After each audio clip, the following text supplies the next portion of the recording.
Though Injustice 2's Watchtower stream is a few days old now, and since then I have been going over the footage like crazy in order to attain a better understanding of the game, and where we are with the system and the characters currently shown. So let's get to it. Okay, let's start with a few answers Boone gave us that I want to give some thoughts on. First one. Will more characters receive premiere skins other than Supergirl, Green Lantern, and Superman? Yes. Right.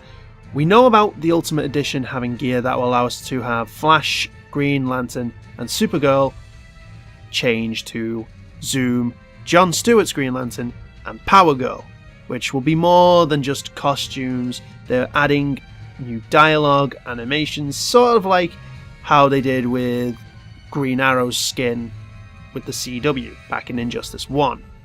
But we're not limited to just those characters.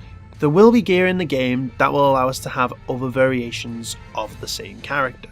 So like Reverse Flash instead of Zoom, or Kyle Rayner, maybe Guy Gardner. The possibilities are endless. We might even get some CW skins or the DC Cinematic Universe, which would be a bit of a fan boost, if you know, great time to promote your products. Hint, hint. We also learned that gear is not pay to win, and if you guys checked out mine and Sean's reaction to the stream on Comic Reviews and X, cheap plug, you'll know Sean didn't trust this. He was saying this is pay to win and he'll believe it when he sees it. And I say, well, it's not pay to win in the sense there's no microtransactions for gear. NetherRealm hardly do microtransactions, and they wouldn't do it for something that has a great impact to the gameplay. So these gears that have stats, they're not going to put microtransactions on it. However, these gears do come in the form of DLC, and that's where you have the whole pay to win is in there. Now it also brings up an awkward puzzle for balancing stats with these DLC gears. On the one hand, you don't want to be pay to win, so the stats on gears like Power Girl, you don't want to have those stats too high, because then you're paying to win. You go through your first set 1 to 20 with just one gear, but at the same time, you want those skins to be used. So they can't just be gears that'll get you through the story mode, or get you through your first few fights up to level 10 and then be useless. There has to be a balance. Now the only way I could see it coming in a balancing way is if these characters are like accessories. So I don't know how, we didn't get too much on how the accessories work, but say you get an accessory, doesn't have any impact on your gear, it just changes something about your trait look or something like that. You put the accessory on, it changes your character to Power Girl. All the gear that you now obtain looks like they're to do with Power Girl and not Supergirl. That is the only way I can see it work. Outside of that, wasn't really much anything else to really talk about outside of the beta being live, and was live as soon as the stream ended, and I'm still here waiting on my my beta code. NetherRealm, anytime now. Probably the big draw of the stream was the character reveal, Robin! I'm your only son, man. Design wise, there's no complaints. It's Robin. You look at it, you know instantaneously that that is Robin. And it is Damian Wayne. And it's something I want to go into this. When I was saying about the whole gear changing who the character is, well, we have a potential for 3 other Robins. So we have Damian, but we could get Tim, we could get Jason, Dick. We can get all of those Robins in one character. Sure, you'd have to change the sword to a pole or to a staff, but that's neither here nor there. They can easily do it. Anyway, going away from the design, what really intrigued me most were his moves. And I noticed a big mix of characters. So we got Nightwing, with his acrobatic style and sword moves gave a very, very similar to feel to Deathstroke. But what was really interesting was his shurikens. You could throw 3 as just a cool projectile, or you could use it as a means of teleportation, similar to a certain female character from another game with one of her variational teleports, if you know what I'm saying. We only have one more thing to mention about Robin, and that was that fatality of a super.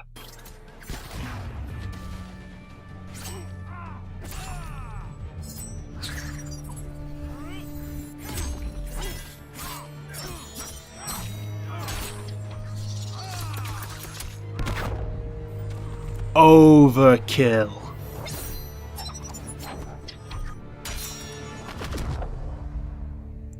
So next we go to the gear customization, and my biggest gripe here is there is no automatic preview. If you don't get what I mean, is think of scrolling over a character item. Think of like how they do with Dragon Ball Xenoverse, WWE, heck, even the costumes in MKX. You scroll over it, it previews. With this game, you're scrolling over the items, nothing happens.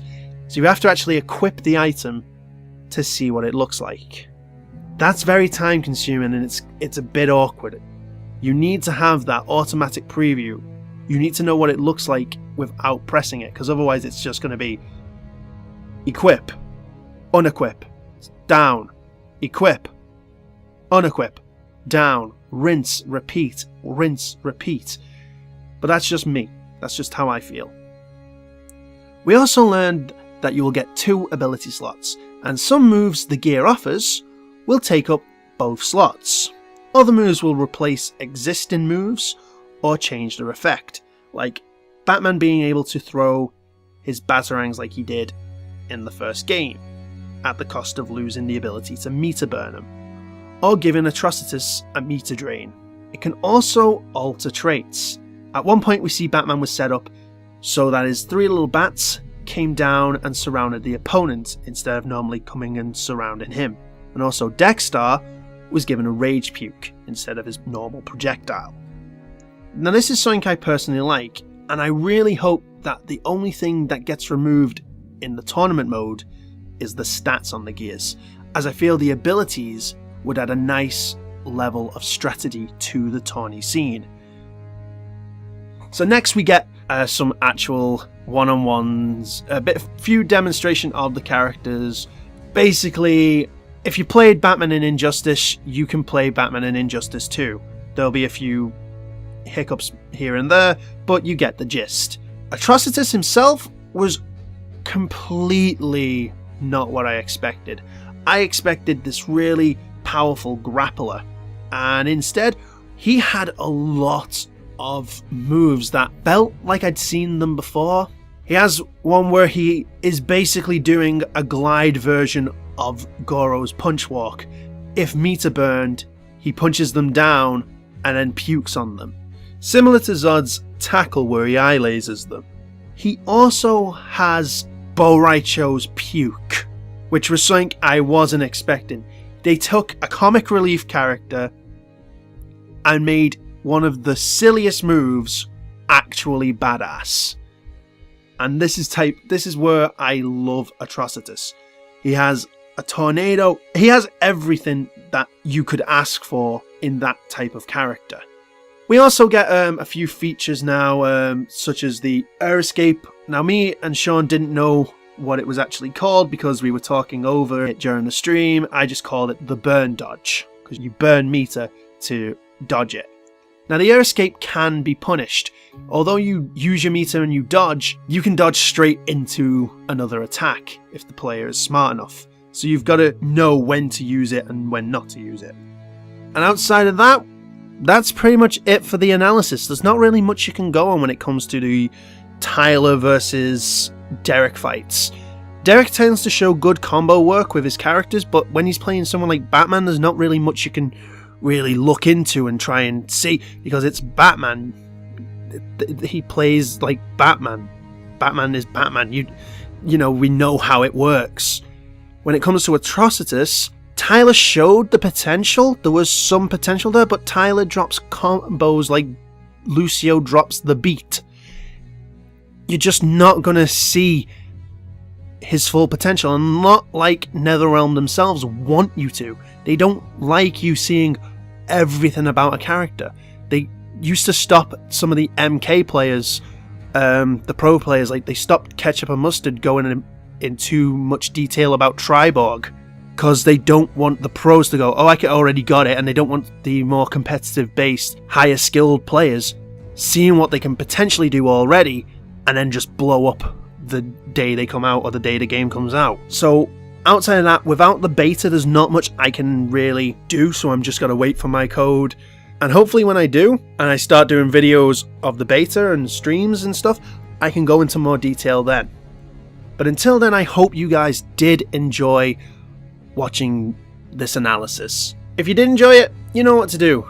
Hit the subscribe button, hit the bell thing, and keep watching my videos.